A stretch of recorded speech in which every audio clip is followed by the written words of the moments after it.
क्या एचएमपीवी का कोई इलाज या वैक्सीन है? नहीं। कोरोना का दौर हमने देखा और उसमें इतनी सारी मौतें भी हमने देखी। तो क्या इस एचएमपीवी में ये जानलेवा साबित हो सकता है? अलर्ट गवर्नमेंट ऑफ इंडिया ने जारी किया है, हम अलर्ट रह रहे हैं। कोरोना की तरह पूरी दुनिया में एचएमपीवी फैल सकता है? ये ऑलरेडी दुनिया में ऑलरेडी सर्कुलेट हो रही है। सेपरेट आउट नहीं कर सकते कि ये कोरोना है, ये इन्फ्लुएंजा है या एचएमपीवी है, ये कहना बहुत मुश्किल है। बाहर काम कर रहे हैं उनके लिए क्या कहेंगे?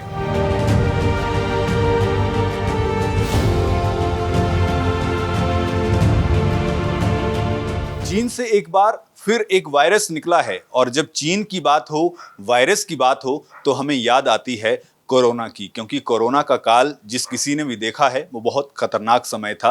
अब जब चीन की बात हो रही है, वायरस की बात हो रही है, वायरस का नाम बताया जा रहा है एचएमपीवी, ह्यूमन मेटान्यूमो वायरस। आखिरकार ये वायरस क्या वाकई में कोरोना जैसा ही है या फिर इससे उतना डरने की जरूरत नहीं है?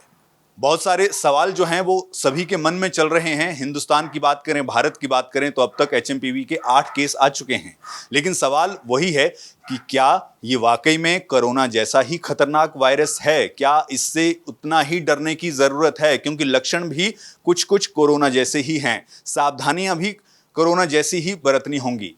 इन्हीं सवालों का जवाब जानने के लिए और साथ ही साथ क्योंकि ये पूरे हिंदुस्तान की बात करें, भारत की बात करें, हवा एक क्रिएट हो गया है, बन गया है कि हाँ कोरोना जैसा समय कहीं वापस लौट के ना आ जाए। तो इन सवालों के जवाब जानने के लिए हम पहुंचे हैं पीजीआई चंडीगढ़। हमारे साथ डॉक्टर साहब हैं, उनसे बात करते हैं और जानने की कोशिश करते हैं कि क्या वाकई में एचएमपीवी जो है वो कोरोना जितना ही खतरनाक है? क्या हमें वाकई में उतना सतर्क रहने की जरूरत है? बात करवाते हैं आपसे। डॉक्टर साहिबा हैं हमारे साथ। डॉक्टर साहिबा, सबसे पहले तो आप अपना परिचय दें। आप पीजीआई में किस पद पर तैनात हैं और फिर हम बात करेंगे कि एचएमपीवी जो है क्या वाकई में खतरनाक है। मैं डॉक्टर लक्ष्मी हूँ। मैं professor of epidemiology, department of community medicine and school of public health, PGI से। डॉक्टर साहब, जैसा कि आप भी देख रहे होंगे, एचएमपीवी बड़ा जो है वो एक आज के दौर में, पिछले दिनों की बात करें अब तक 8 केस जो हैं पूरे भारत में आ चुके हैं और कहा ये जा रहा है कि ये कोरोना जैसा ही है, निकला भी चीन से है, तो डर जो है वो और ज़्यादा बढ़ जाता है। तो आप हमें बताएं, पहले तो ये बताएं कि ये वायरस है क्या?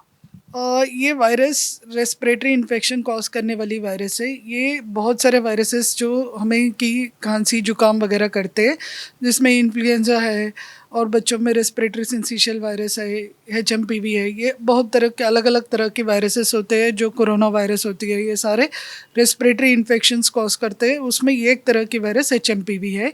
ये पहले भी था और अभी भी चल रही है। ये कोई नई वायरस नहीं है कि ये मैं गलतफहमी दूर करना चाहती हूँ कि लोगों को ऐसे लग रहा है कि ये कोई नई वायरस आई है। ये कोई नई वायरस नहीं है, ये पहले भी है। पहले भी टेस्ट में मिलता था हमें कि लोगों को टेस्ट किया तो और अभी भी मिल रहा है। ये जो बोल रहे हैं कि 8 केस आए हैं, 9 केस आए हैं, वो ये अफवाह फैलने के बाद जो केसेस की गिनती है। पिछले साल भी हमारे पास जो निगरानी के लिए जो टेस्ट करते हैं सीवियर एक्यूट रेस्पिरेटरी इन्फेक्शंस की, उसमें भी एचएमपीवी पाया गया है कि 174 केसेस के लगभग की आईसीएमआर की डेटा बोलती है कि पॉजिटिव केसेस मिले हैं। तो ये से इसलिए मैं ये सिर्फ पीजीआई में या पूरे भारत की बात कर रहे हैं? बात करें तो ये क्योंकि लेकिन हमारा टेस्टिंग बहुत लिमिटेड है कि वो ओनली 16 लैब टेस्ट कर रहे थे। तो इसलिए मैं ये कहना चाहती हूँ कि कोई घबराने वाली चीज़ नहीं है। पहले भी ये मिलता था, अभी भी मिल रहा है। कि ये अफवाह है कि ये 8वां केस है, ये पहला केस है, नहीं, ये पहले भी था, अभी भी है और आगे भी आता रहेगा।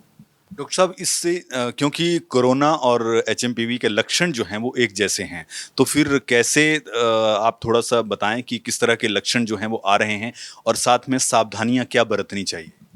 ये आम रेस्पिरेटरी इन्फेक्शन है। जैसे हम देखा जाता है कि ये सर्दियों के मौसम में खास करके हर कोई को 2-3 बार खांसी जुकाम हो जाती है, वायरल। हम बोलते पहले हम इतना ध्यान नहीं देते थे, वायरल फीवर हो गया, बॉडी एक्स होती है, खांसी होती है, जुकाम होती है। ये ऐसे ही रहता है कि उसमें एक तरह की वायरस एचएमपीवी है जो ये इन्फेक्शन होती है, पता भी नहीं लगता है कि 99% से ज़्यादा लोगों में कि हमें पता भी नहीं लगता है कि ये वायरस की इन्फेक्शन हुई है नहीं हुई है। बस लेस देन 1% केसेस जिसमें इम्यूनिटी कम होती है उसमें सीवियर इन्फेक्शन हो सकता है, और हम इसको कि लक्षणों के बेसिस पे सेपरेट आउट नहीं कर सकते कि ये कोरोना है, ये इन्फ्लुएंज़ा है या एचएमपीवी है, ये कहना बहुत मुश्किल है। बट हाँ, कि सीवियर केसेस की टेस्ट की ज़रूरत होती है, क्योंकि हमें पता होना चाहिए कि ये सीवियरिटी अगर केसेस की अगर बढ़ रही है या नहीं बढ़ रही है। नंबर 1, अगर बढ़ रही है तो किसकी इन्फेक्शंस बढ़ रही है, ये निगरानी होनी ज़रूरी होती है। वो निगरानी डिजिग्नेटेड लैब्स के through government of India ICMR के डिजिग्नेटेड लैब्स के थ्रू करा रही है कि वो चल रही है टेस्टिंग। तो हमें कि अगर कोई वहाँ पे कि सडन इंक्रीज इन केसेस आते हैं तो घबराने की ज़रूरत है। अभी वैसे सर्ज नहीं देखा गया है कि, और हमारा कि आईएचपी पोर्टल है जिसके थ्रू हम सारी और आईएलआई की केसेस रिपोर्टिंग करते, उसमें भी कोई सडन सीजनल सर्ज से ज़्यादा अचानक इंक्रीज नहीं दिखाई गया।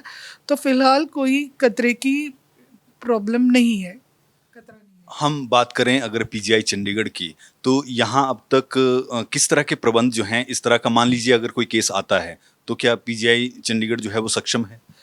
पीजीआई चंडीगढ़ सक्षम है कि इसका कि स्पेशल ट्रीटमेंट नहीं होती है, इसका आम जो वायरल निमोनिया की केसेस की ट्रीटमेंट जैसे होती है वैसे ही होती है। पहले भी हमारे पास केसेस आ रहे थे, एडमिट कर रहे थे, ट्रीट कर रहे थे, वैसे ही ट्रीट करेंगे। और सीवियर इन्फेक्शंस में टेस्ट करने के लिए एचएमपीवी है या नहीं है उसके लिए किट्स पीजीआई की वीआरडीएल लैब में अवेलेबल है, यहाँ पर टेस्टिंग हो जाएगी। डॉक्टर साहब, अगर हम ये बात करें, जैसे कोरोना का दौर हमने देखा और उसमें इतनी सारी मौतें भी हमने देखी, तो क्या इस एचएमपीवी में ये जानलेवा साबित हो सकता है? अभी तक ऐसे कोई इंडिकेशन नहीं मिल रहा है, कि इसीलिए मैं ये बोल रही हूँ कि अलर्ट रहना बहुत ज़रूरी है। अगर दुनिया के किसी भी कोने से कि हमें कि कोई न्यूज़ आती है तो हमें अलर्ट रहना ज़रूरी है। अलर्ट गवर्नमेंट ऑफ इंडिया ने जारी किया है, हम अलर्ट रह रहे हैं। कोई सडन इंक्रीज़ इन केसेस आते हैं तो जैसे कोविड की या इन्फ्लुएंज़ा के लिए हम हर साल प्रिपेयर्डनेस की मॉक ड्रिल वगैरह करते हैं, वो मॉक ड्रिल भी किया हुआ है। हमारा सारा तैयारियां है कि हमें कि टैकल कर पाएंगे। अभी फ़िलहाल वैसे कोई सिचुएशन नहीं है, अगर ऐसे कोई सिचुएशन उत्पन्न भी होता है तो सारे हॉस्पिटल्स इसके लिए प्रिपेयर्ड है। अच्छा डॉक्टर साहब, इसमें अभी तक जो देखा गया, जो केस आए हैं, जो अभी बता रहे हैं, जैसे आपने बताया कि हाँ पिछले साल भी आए थे, लेकिन अभी जो केस आए हैं वो बच्चों में ही हैं ज़्यादातर, जो 12 साल की उम्र या 14 साल की उम्र तक के बच्चे हैं। क्या सिर्फ ये बच्चों में ही आता है ये वायरस, या फिर बूढ़े जो हैं, जो मान लीजिए 60 साल से ऊपर या 65 साल से ऊपर हैं, उनको भी ग्रसित कर सकता है? ये बच्चों में भी आता है, बूढ़ों में भी आता है। बच्चों में खास करके पहले भी रिपोर्टेड केसेस काफ़ी है, तो ऐसे घबराने वाली चीज़ नहीं है। कि बच्चों में सीवियर इन्फेक्शन जो होती है वो इन्फ्लुएंजा से भी हो सकता है या कोरोना से भी हो सकता है, आरएसवी से भी हो सकता है, इससे भी हो सकता है। ये सेकंड मोस्ट कॉमन कॉज है फॉर सीवियर इलनेस की बच्चों में। क्या सावधानियां बरतनी चाहिए, जो दर्शक हमारे देख रहे हैं, क्या सावधानियां कि इस तरह का ये एचएमपीवी जो है हमें ग्रसित ना करे, या और कोई इसी से संबंधित बीमारी जो है, क्योंकि इसके कॉज जो हैं वो खांसी जुकाम इस तरह के हैं, तो हमें सावधानियां क्या बरतनी चाहिए? कोई भी रेस्पिरेटरी इन्फेक्शन हो उसको सावधानियाँ सिमिलर ही होते हैं कि खांसते टाइम पे कि हमें कि मुंह कवर करके खांसनी चाहिए या छींक आते टाइम पे मुंह कवर करनी चाहिए। और किसी को कि रेस्पिरेटरी इन्फेक्शन की लक्षण है वो मास्क पहन ले, और ख़ास करके जब वो बच्चों से और जो एल्डरली है, बुज़ुर्ग लोग हैं, उनसे थोड़ा दूर रहे, मेंटेन करे, और अपना हाथ सैनिटाइज़ करे, हाथ फ्रीक्वेंटली साबुन पानी से धो ले। ये कॉमन रेस्पिरेटरी इन्फेक्शन की जो भी सावधानियाँ हैं वो परखने से कि एचएमपीवी ही नहीं कि बाकी रेस्पिरेटरी इन्फेक्शन से भी हम अपने आप को बचाव कर सकते हैं। डॉक्टर साहब, कहते हैं कि दूध का जला जो है वो छाछ को भी फूक फूक के पीता है। सबने कोरोना देखा है और अब उस वजह से डर जो है, जैसे ही नाम लेते हैं किसी वायरस का तो डर जो है वो मन में आ जाता है। ये चीज़ें जो हैं, ये एचएमपीवी जो है वो ज़्यादा ना फैले, और इस तरह के जैसे कोरोना ने हमें बहुत कुछ दिखाया, वैसा हमें ना देखना पड़े। एक तो बता दिया आपने कि जो हमें रेस्पिरेटरी जो भी डिजीज़ होती हैं उसमें हमें सावधानियां बरतने की ज़रूरत होती है, लेकिन घर में अगर बच्चे भी हैं, बूढ़े भी हैं और हम खुद भी हैं, बाहर भी जा रहे हैं, तो जो बाहर काम कर रहे हैं उनके लिए क्या कहेंगे आप? क्योंकि बस में सफ़र करना पड़ रहा है, ऑटो में सफ़र कर रहे हैं या पब्लिक प्लेस पे हैं, तो ऐसे में क्या करना चाहिए? मैं एक सीधी सी क्वेश्चन आपको पूछना चाहती हूँ कि हम बस में जाते हैं, बहुत सारे लोग खांसी जुकाम होते हैं, उसमें बहुत तरह की वायरस होती है, उसमें एक एचएमपीवी भी हो सकता है। क्या अभी तक हमने वो देखा नहीं है कि तो आप जैसे अपना नॉर्मल जीवन कर रहे हैं वैसे ही कर लीजिए। और अगर हम घर बीमारी ना ले जाए कि वो एचएमपीवी हो या इन्फ्लुएंजा हो, कि एचएमपीवी से भी खतरनाक इन्फ्लुएंजा है, तो कि कोई भी खतरनाक बीमारी हम घर ना लेके जाए, तो हम अपना प्रिकॉशन कर सकते हैं कि कोई चीख रहे है तो उनसे थोड़ा दूर रहे या अपने आप को कि प्रोटेक्ट करे कि जैसे कोई चीख रहा है तो कि हम थोड़ा दूर हो जाए, या नहीं तो कि हम अपना मुंह कवर कर ले जब वो चीखते टाइम पे। अगर वो आइडियली उनको कवर करना चाहिए, अगर वो नहीं कर रहे तो हम कवर कर ले। और जिसका इम्यूनिटी कम है वो जब जा रहे हैं तो कि मास्क पहन के भीड़ भाड़ वाली जगह पे जाए। और हम घर से बाहर घर आते हैं तो हम बच्चों को या बुज़ुर्गों के पास जाने से पहले अपने आप को खुद अच्छे से हैंड वॉश वगैरह करके, हाथ पैर धो के, मुँह धो के फिर जाए।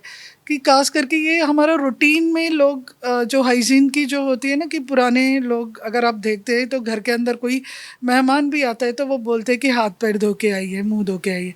ये इसीलिए बोलते हैं कि बाहर से कोई बीमारी घर के अंदर ना आए। वो जो हम रूटीन में जो काम जो बुजुर्गों जो अब लोग क्या है कि सीधा चप्पल पहन के कि घर के अंदर चले जाते हैं, कि ऐसे ना करे कि हाथ पैर मुंह धो के कि चले जाए तो ठीक है।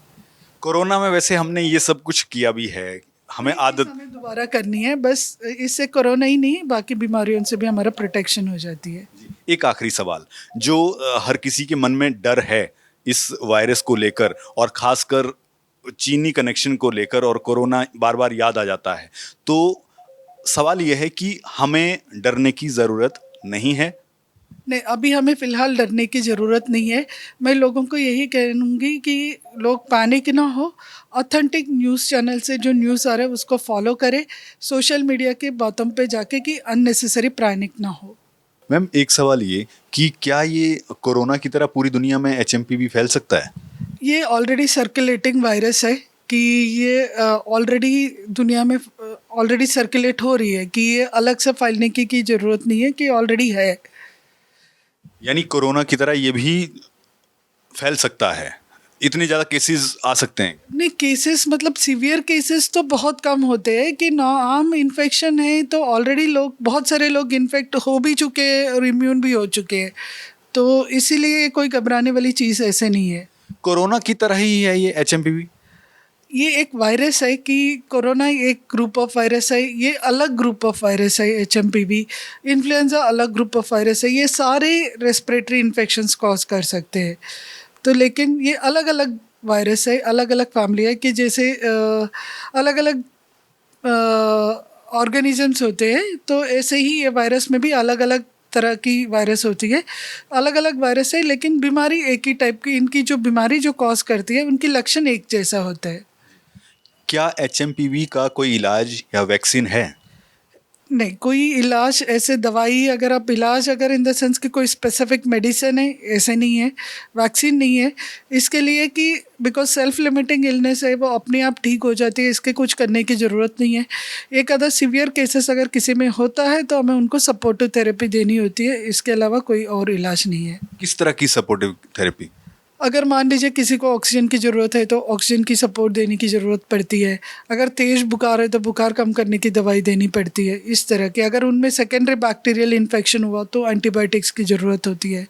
मैम कि ये जैसे सर्दी जुकाम की भी प्रॉपर अगर आप दवाई कहें तो प्रॉपर दवाई कोई नहीं है, तो ये वैसे ही है? ये वैसे ही है, कि कोई प्रॉपर वैसे दवाई नहीं होती है, कि जैसे अगर किसी को बुखार होती है तो थोड़ा पानी ज़्यादा लेना पड़ता है, कि और बुखार कम करने के लिए अगर बहुत तेज़ बुखार है तो पैरासीटामोल की दवाई लेते हैं, इसी तरह की। जैसे सर्दी जुकाम भी मान लीजिए कोई दवाई ना ले तब भी 4-5 दिन में या 7 दिन में ठीक हो जाता है, तो ये भी वैसा ही है। ये भी वैसे ही है, 99% से ज़्यादातर लोगों में कि ऐसे ही ठीक हो जाती है। ये प्रॉब्लम क्रिएट करती है जिसका इम्यूनिटी थोड़ा कम होती है, तो उनमें कि सीवियर इन्फेक्शन कॉज कर सकती है। उनमें भी कि विद सपोर्टिव थेरेपी काफ़ी सारे लोग रिकवर भी कर लेते हैं, इसका मोर्टालिटी रेट बहुत कम होती है।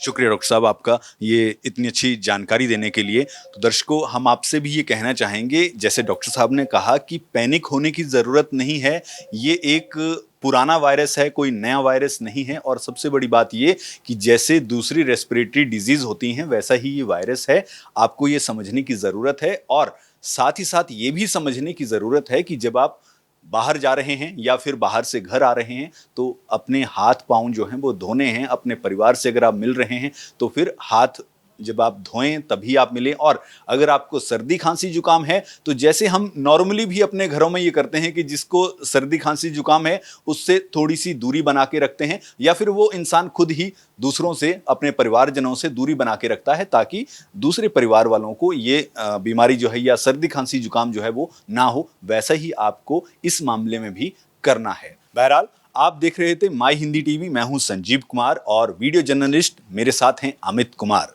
पीजीआई चंडीगढ़।